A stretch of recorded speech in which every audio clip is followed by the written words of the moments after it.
Berikut cuplikan video tentang integrasi sosial. Di sekolah merupakan salah satu pengelompokan individu-individu yang berasal dari latar belakang yang berbeda seperti perbedaan suku, ras, dan agama. Berikut tanggapan dari salah satu di antara mereka. Bagaimana perasaanmu terhadap sekelilingmu ketika berjumpa dengan yang berbeda suku dengan? Saya sangat senang sekali karena di sini kita bisa tahu berbagai bahasa dan berbagai jenis tradisi yang dilakukan oleh mereka. Ketika mereka menikah, kayak mana tradisinya, dan pas meninggal kayak mana upacara adatnya. Kita di sini juga adalah masyarakat multikulturalisme yang dimana sini kita berbudaya dan keberagaman. Yang dimana Indonesia memiliki semboyan yaitu Bhinneka Tunggal Ika yang artinya berbeda-beda tapi tetap satu jua.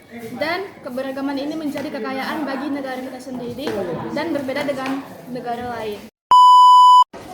Halo teman-teman, kembali lagi bersama kami. di video kali ini Kami akan menjelaskan tentang materi integrasi sosial dalam masyarakat. yang terdiri dari poin yang pertama, pengertian integrasi sosial.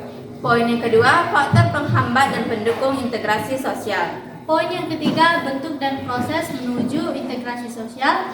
Poin yang keempat, dampak positif dan negatif integrasi sosial. Dan poin yang kelima, upaya integrasi sosial dalam masyarakat digital. Selamat menyaksikan.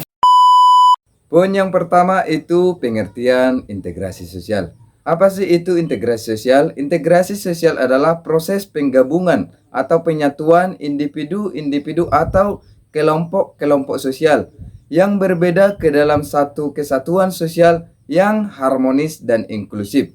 Tujuan dari integrasi sosial ini terbagi menjadi 4 bagian.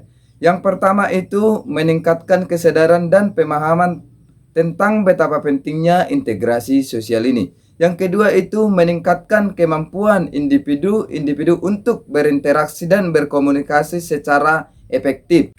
3. Meningkatkan rasa kebersamaan dan kesatuan di antara individu-individu yang berbeda. Yang keempat itu meningkatkan kemampuan masyarakat untuk mengatasi konflik dan perbedaan.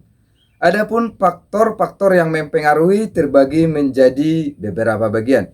Yang pertama itu kesadaran dan pemahaman individu-individu tentang pentingnya integrasi sosial ini. Yang kedua itu kualitas hubungan antara individu-individu dan kelompok-kelompok sosial yang berbeda.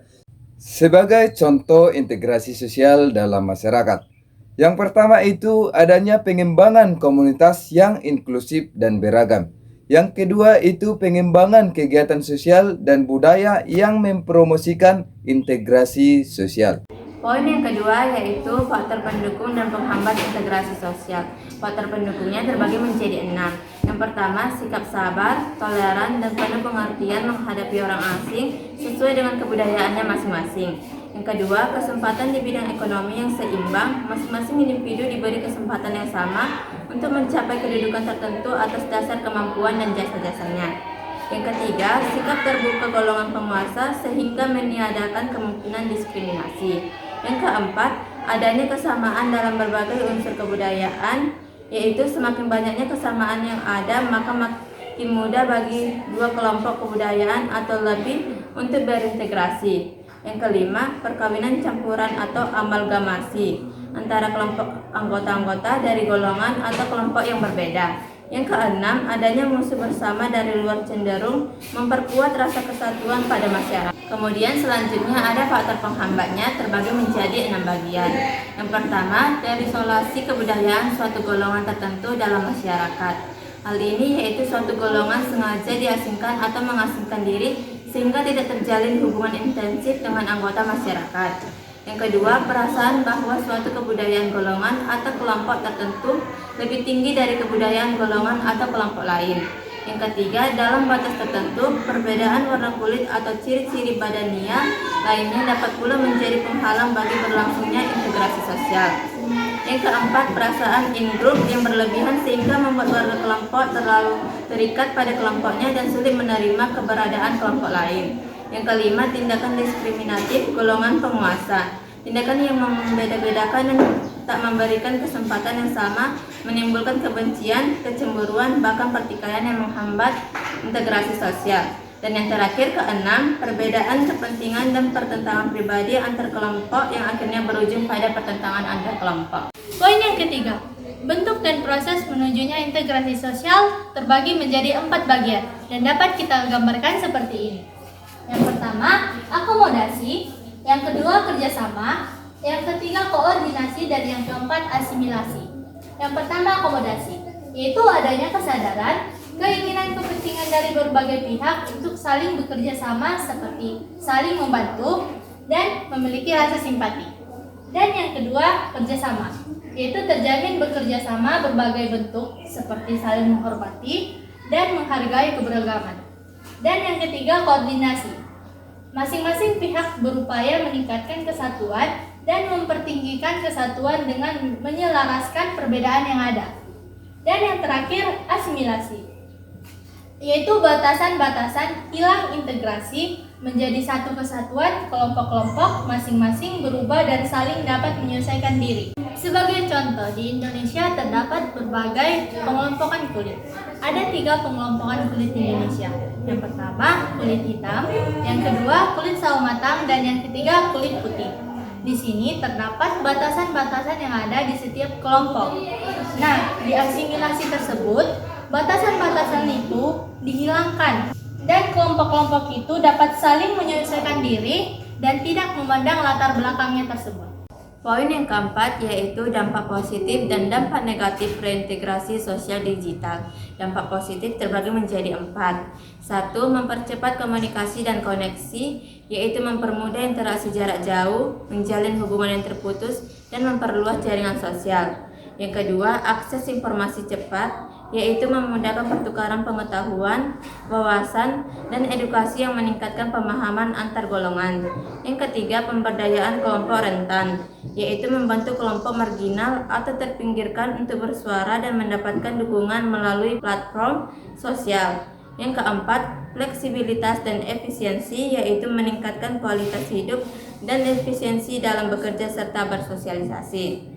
Selanjutnya, dampak negatif reintegrasi sosial digital terbagi menjadi 4 bagian. Yang pertama, individualisme dan isolasi, yaitu penggunaan media sosial berlebihan dapat menyebabkan kecanduan dan ketergantungan digital. Yang kedua, risiko konflik dan disinformasi, yaitu penyebaran hoaks dan fitnah.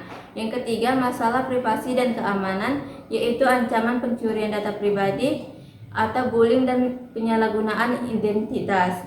Dan yang keempat, ketimpangan sosial, yaitu ketidaksetaraan akses teknologi dapat menciptakan kesenjangan baru dalam masyarakat. Dan yang terakhir, upaya reintegrasi sosial dalam masyarakat digital terbagi menjadi 5 bagian. Yang pertama, pemanfaatan platform digital untuk komunitas, yaitu penggunaan media sosial, forum online, dan aplikasi percakapan untuk menghubungkan kembali individu dengan komunitasnya. Dan yang kedua, literasi digital dan etika siber, yaitu mengedukasi masyarakat mengenai etika berinternet.